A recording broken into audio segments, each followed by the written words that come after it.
अस्सलाम वालेकुम। आप देख रहे हैं लर्न ऑन यूट्यूब चैनल।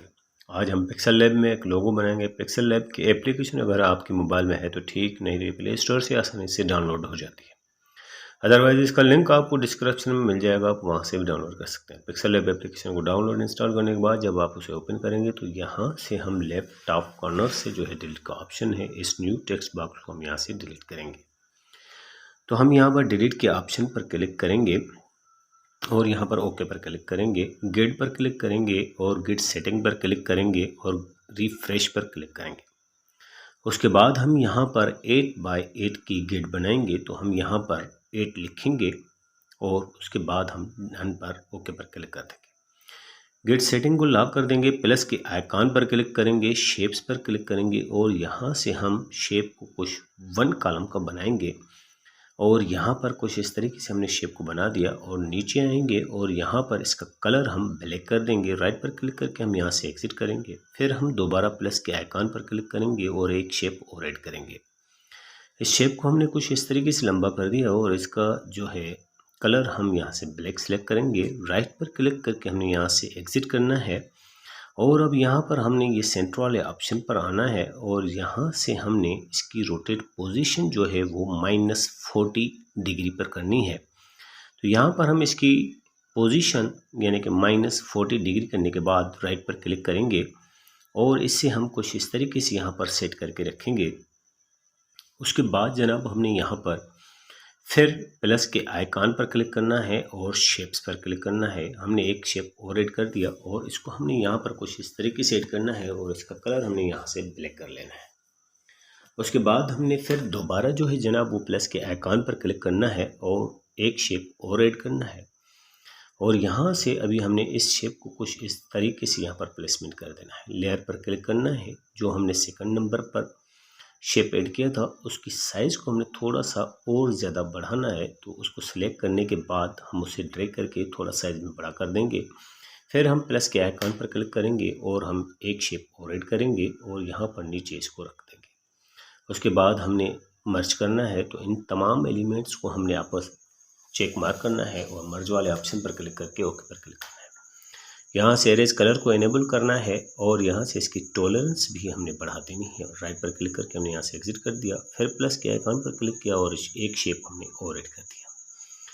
उसके बाद हमने इसकी फिर वही पोजीशन जो 40 डिग्री की है वो हमने इसकी करनी है और यहाँ पर इसके साथ बिल्कुल मिलाकर रखना है।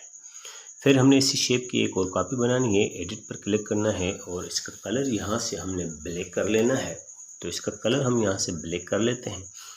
राइट पर क्लिक करके हमने एग्जिट कर देना है और अब इस शेप को हमने इस वाइट कलर की शेप के साथ कुछ इस पोजीशन में रख देना है और इसके बाद हमने प्लस के आइकॉन पर क्लिक करके शेप एक और ऐड कर दी है और इस शेप को हमने यहाँ पर कुछ इस तरीके से जो है वो रखना है और यहाँ पर हम 4 बाय 4 का स्क्वायर करेंगे और उसके बाद हमने इसके रेडियस 100% कर देना है। इसका कलर हमने यहाँ से ब्लैक करना है। राइट पर क्लिक करके हमने यहाँ से एग्जिट करना है। अब यहाँ पर नीचे स्क्रॉल करके आएंगे तो यहाँ पर आपको ये पोजीशन का ऑप्शन मिलेगा और इस पोजीशन वाले ऑप्शन की मदद से हमने इसको थोड़ा सा जो है वो राइट साइड पर कर लेना है ताकि ये जो वाइट कलर की शेप के ऊपर आ रहा था उससे हमने इसे मूव कर देना है।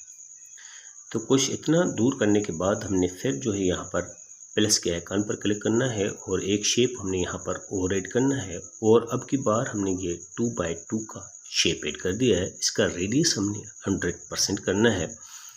राइट पर क्लिक करके हमने यहाँ से एग्जिट करना है और सेम उसी तरीके से जिस तरीके से हमने ब्लैक सर्कल को राइट साइड पर किया था इसी तरीके से हमने इस वाइट सर्कल को भी राइट साइड पर करना है ताकि ये ब्लैक सर्कल के बिल्कुल सेंटर पर आ जाए।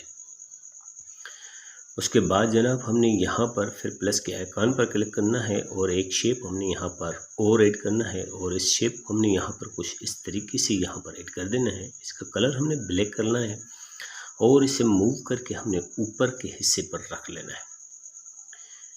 जिस तरीके से मैंने किया है आपने भी सेम इसी तरीके से कर लेना है और इसके बाद हमने प्लस के आइकॉन पर फिर दोबारा क्लिक करना है और यहाँ पर फिर हमने एक शेप और ऐड करना है और अब की बार जो हम शेप ऐड कर रहे हैं वो वाइट कलर का ही होगा। राइट पर क्लिक करके हमने यहाँ से एग्जिट कर दिया।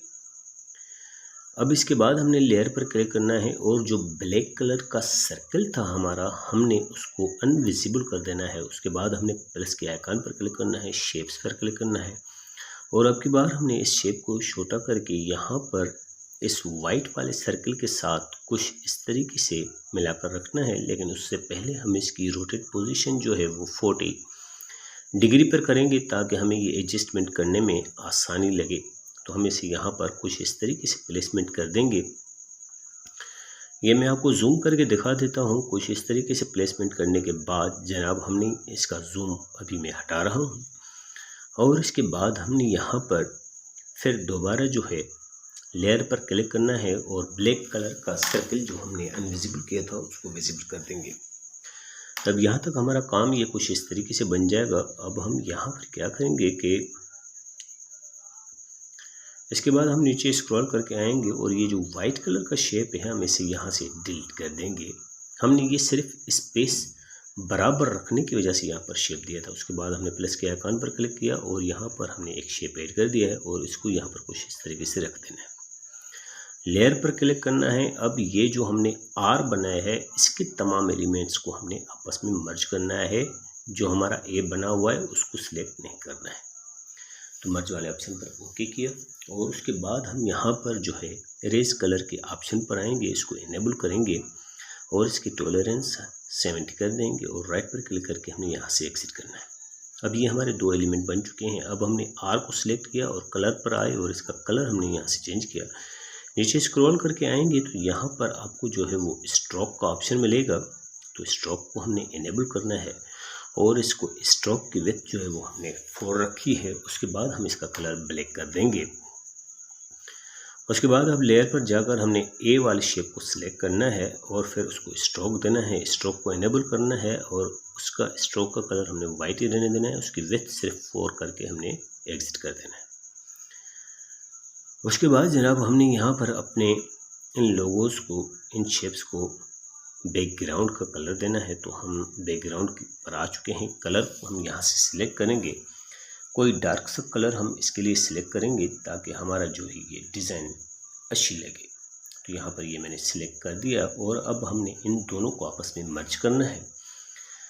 तो ओके पर क्लिक कर दिया और ये हमारे मर्ज हो चुके हैं। अब हमने इनको सही तरीके से यहाँ पर प्लेसमेंट करना है। सेव वाले ऑप्शन पर आना है, सेव एज इमेज पर क्लिक करना है, डिफ़ॉल्ट पर क्लिक करके अल्ट्रा को सिलेक्ट करना है और सेव टू गैलरी करना है। उम्मीद है कि आज का लोगो आपको पसंद आए।